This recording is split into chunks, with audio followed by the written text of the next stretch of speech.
వెలగపూడిలో జరుగుతున్న జనాభా దినోత్సవ సభలో సీఎం చంద్రబాబు మాట్లాడుతున్నారు. ఇప్పుడు లైవ్ ద్వారా చూద్దాం. ఈ రోజు భవిష్యత్తుకు రూపకల్పన చేయడానికి ఇక్కడ సమావేశమయ్యాం. అన్నింటికంటే ముఖ్యంగా జనాభా, పాపులేషన్. నేను ఇప్పుడు ఏ పని ఆలోచించినా పాపులేషనే ఒక ఆస్తిగా ఆలోచిస్తున్నా, ఒక క్యాపిటల్గా ఆలోచిస్తున్నా. నిన్నటి వరకు అందరూ ఆలోచించేది జనాభా ఒక భారం కాదు. జనాభా అనేది ఒక క్యాపిటల్ కింద ఆలోచించి కొంతమంది ఆలోచిస్తున్నారు భూమి ఉంటే అది పెద్ద ఆస్తి అని, డబ్బులుంటే అది పెద్ద ఆస్తి అని.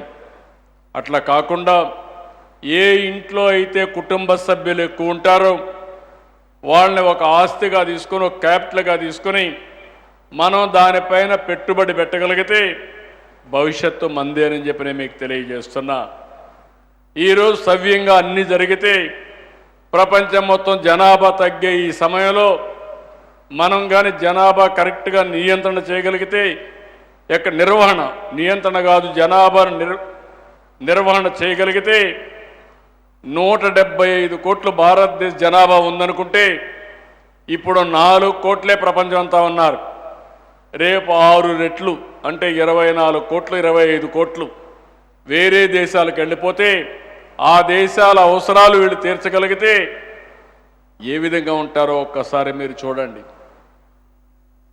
కాబట్టి వేరే దేశాలు అనుకోకుండా లేకుంటే ముందు జాగ్రత్తలు లేకుండా ఆ దేశాల్లో ఏజింగ్ ప్రాబ్లం వచ్చింది. అలాంటి ప్రాబ్లం రాకూడదంటే మనందరిలో ఒక చైతన్యం రావాలి. దీనిపైన చర్చ జరగాలి.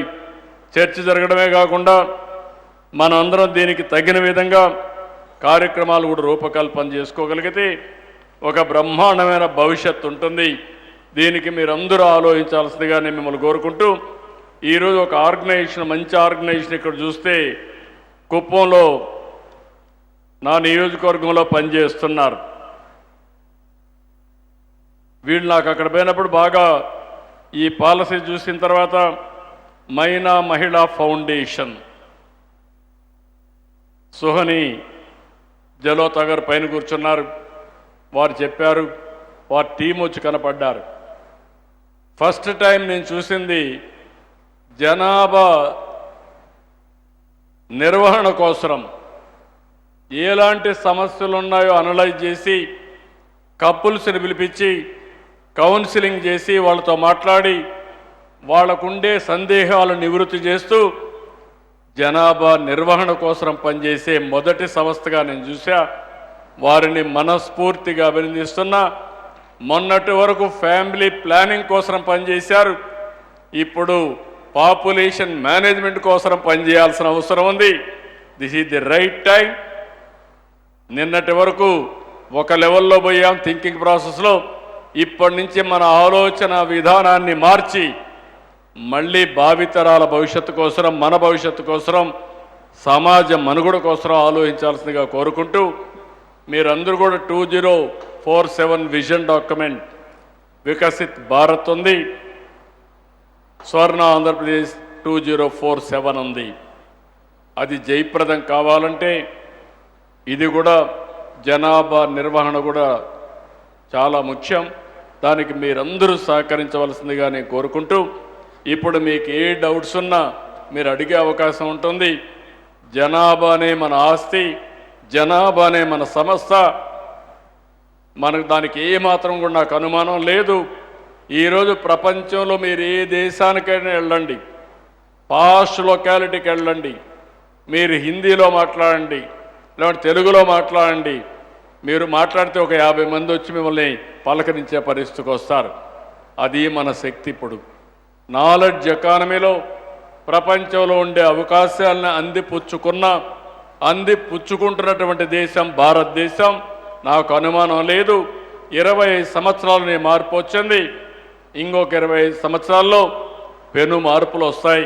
దానికి మనం సిద్ధంగా ఉండాలని అందరినీ కోరుకుంటూ, ఈరోజు ఈ కార్యక్రమానికి వచ్చిన మిమ్మల్ని అందరినీ పేరు పేరున మనస్ఫూర్తిగా అభినందిస్తూ, మీరిచ్చిన అమూల్యమైన సూచనలకి మనస్ఫూర్తిగా ధన్యవాదాలు తెలియజేసుకుంటూ మీ అందరి దగ్గర సెలవు తీసుకుంటున్నా. జై హింద్, జై జన్మభూమి. Thank you, sir. Thank you so much for the valuable message. Human capital, gender equality, what not, everything, which is why India and the world is admiring your brain, sir. అత్యద్భుతమైన సందేశంతో అందరిలోనూ నూతన ఉత్తేజాన్ని నింపిన ఈనాటి కార్యక్రమ ముఖ్య అతిథి గౌరవనీయులైన ఆంధ్రప్రదేశ్ రాష్ట్ర ముఖ్యమంత్రి వర్యులు శ్రీ నారా చంద్రబాబు నాయుడు గారికి హృదయపూర్వక ధన్యవాదాలు తెలియజేస్తూ now it is the time for views and suggestions, the transparency and the accuracy. ఈ గవర్నమెంట్ చాలా పర్టికులర్గా తీసుకుంటున్న విషయం అది. ప్రజల ముందు పెట్టి యాక్ట్లో ప్రజల్ని ఇంక్లూడ్ చేసే ప్రభుత్వం ఇది. మన ప్రభుత్వం మంచి ప్రభుత్వం. Now it is the time for suggestions and the interaction with the Honorable Chief Minister. The staff is requested to provide mics to the people who want to talk about it. This is the time to share your suggestions. We are open for it.